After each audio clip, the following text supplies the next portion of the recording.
नमस्कार। आज कार्तिक अमावस्या शके 1934 सादर करत आहोत ठाणे वार्ता ठळक घडामोडी। ठाण्यामध्ये एका वृद्ध महिलेची हत्या करणाऱ्यांना अवघ्या 12 तासात जेरबंद करण्यात पोलिसांना यश। जिल्ह्यातील 4 रुग्णालयांचं श्रेणीवर्धन करायला शासनाची मान्यता। आणि कळव्यातील मनीषा शिवलिंग हिच्या लग्नात इमारतीतील रहिवासी झाले वऱ्हाडी। या आणि इतर घडामोडी विस्तृतपणे पण काही क्षणातच। चोरीच्या उद्देशाने काल माया बहुलेकर या 65 वर्ष वृद्ध महिलेची निर्घृण हत्या करणाऱ्यांना अवघ्या 12 तासात जेरबंद करण्यात ठाणे पोलिसांना यश आलंय। ठाण्यातील अशोक चित्रपटगृहाजवळ असणाऱ्या अशोक हाऊसमध्ये माया बहुलेकर या आपल्या मुलासह राहत होत्या। ठाणे रेल्वे स्थानकाजवळ हा परिसर असल्याने या परिसरात सदैव गजबज असते। काल रात्री माया या एकट्याच घरी काम करत होत्या। त्यावेळी चोरीच्या उद्देशाने एक अज्ञात व्यक्ती त्यांच्या घरात शिरली आणि चोरट्यानं हातोड्यानं त्यांच्या डोक्यात घाव घालून त्यांची हत्या केली। घरातील 26,000 रुपयांची रोकड आणि 5 तोळ्यांचं गळ्यातील गंठण असा 2.25 लाख रुपयांचा ऐवज चोरट्यानं पळवून नेला। आज सकाळी पोलीस आयुक्त के.पी. रघुवंशी यांनी घटनास्थळी भेट देऊन पाहणी केली। पोलिसांनी या प्रकरणी माया बहुलेकर यांचे जावई परेश ठक्कर आणि अनिल रायभोले अशा दोघांना अटक केली आहे। परेश ठक्कर यांनी मालमत्तेवरून आपल्या सासूला मारण्याची सुपारी अनिल रायभोलेनं दिल्याचं पोलिसांकडून सांगण्यात आलं। 12-12-12चं औचित्य साधत ठाण्यामध्ये काल 11 बालक जन्माला आली। या 11 बालकांपैकी जिल्हा शासकीय रुग्णालयात 8 तर शिवाजी रुग्णालयामध्ये 3 बालकांचा जन्म झाला। विशेष म्हणजे यापैकी एक बालक हे दुपारी 12:12 जन्माला आलाय। या बालकाच्या आईचं नाव खुशबू हौलमाने असून त्या खोपट इथे राहतात। आपल्याला पहिलाच मुलगा झाला असून त्यात तो 12:12 आणि 12-12-12 या तारखेला आल्यामुळे या योगामुळे मूल होण्याचा आनंद द्विगुणित झाल्याची प्रतिक्रिया रवी हौलमाने यांनी यावेळी बोलताना व्यक्त केली। म्हणजे अतिशय आनंदाची फिलिंग आहे। काय म्हणजे बोलण्यासारखे शब्दच नाही। 12 तारीख जरी असते तरी निवड म्हणजे काही एवढं विशेष नव्हतं, पण 12:12 नंतर 12 तारखेला झालेलं आहे, त्याच्यामुळे काही शब्दच उरलेले नाहीत बोलण्यासारखे। खूपच म्हणजे family friends everybody is happy. जिल्हा शासकीय रुग्णालयात जन्माला आलेल्या बालकांमध्ये एक जुळ आहे। 8 बालकांमध्ये 5 मुली तर 3 मुलगे आहेत। आजकाल काँक्रिटीकरणाच्या जमान्यात माणुसकी हरवल्याचं बोललं जातं, मात्र कळव्यातील ओम साई टॉवरचे रहिवासी याला अपवाद असल्याचं दिसतंय। पारसिकनगर इथं असलेल्या या इमारतीत मनीषा शिवलिंगे ही युवती गेल्या अनेक वर्षापासून आपल्या आजीबरोबर एकटी राहते। काल 12 डिसेंबर 2012 अर्थात 12-12-12चं औचित्य साधून तिनं लग्न केलं। ती आपल्या आजीबरोबर राहत असल्यानं तिचे कुणीच नातेवाईक नव्हते, परंतु आपलं कुणीही नसल्याची उणीव तिला ओम साई टॉवरमधल्या रहिवाशांनी जाणवू दिली नाही।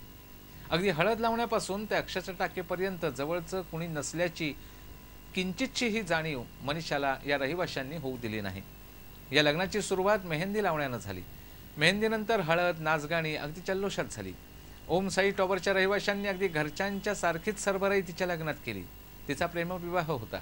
2 महिन्यापूर्वीच तिचं मोहन बरोबर लग्न होणार होतं, परंतु योग आणि मुहूर्त मिळत नव्हता। मात्र 12-12-12चं मुहूर्त साधत काल तिचं लग्न झालं। ओम साई टॉवरच्या रहिवाशांनी कोणतीही जाहिरातबाजी न करता एक आदर्श या लग्नाच्या निमित्तानं समाजापुढे घालून दिलाय।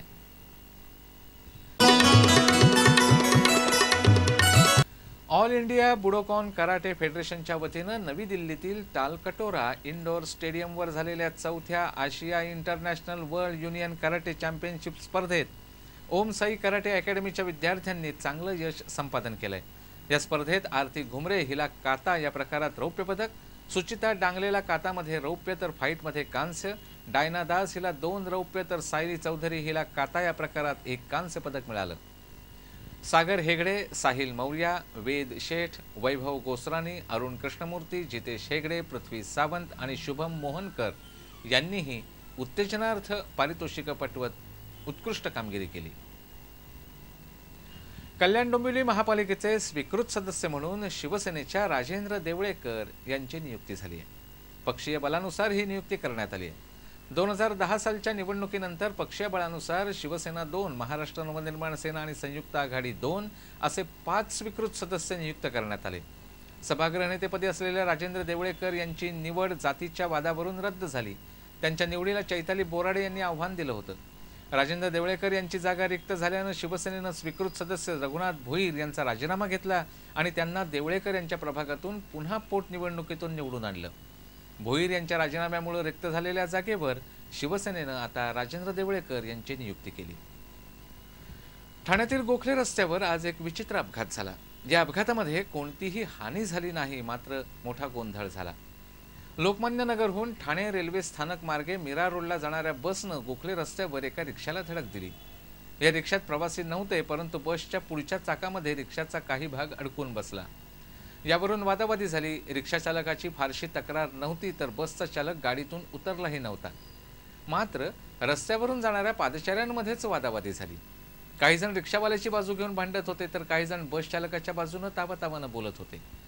परिवहनचे बस चालक नेहमी असंच करतात असं काही जणांचं म्हणणं होतं, तर रिक्षावाले काय दिवे लावतात असं विरुद्ध बाजूचं म्हणणं होतं। यावरून या दोन गटांमध्ये बरीच बाचाबाची झाली। गाडी रस्त्यातच उभी असल्यानं वाहतूक कोंडी झाली होती। अखेर पोलिसांना पाचारण करण्यात आलं।